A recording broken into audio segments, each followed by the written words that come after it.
PSM Makassar bakal reunian dengan mantan pelatihnya, Bojan Hodak. Mereka akan kembali bertemu sebagai lawan di ajang AFC Cup 2022. PSM Makassar dan tim besutan Bojan Hodak Kuala Lumpur FC sama-sama tergabung di grup H. Mereka akan adu kuat di babak penyisihan grup demi mengunci satu tiket semifinal menuju Liga Champions Asia.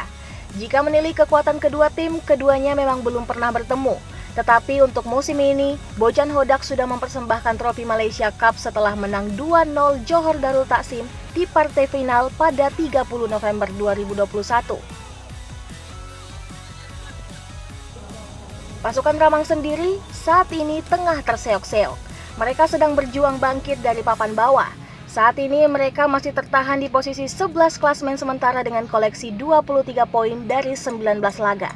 Dengan rincian 5 kemenangan, 8 hasil imbang, dan 6 kekalahan. Di grup ini, PSM juga bakal bersaing dengan Tampines Rovers, tim yang mengalahkan mereka 2-1 di grup H AFC Cup 2020 lalu. Juga ada Shan United FC dan Wadi United FC yang masih akan menjalani babak playoff.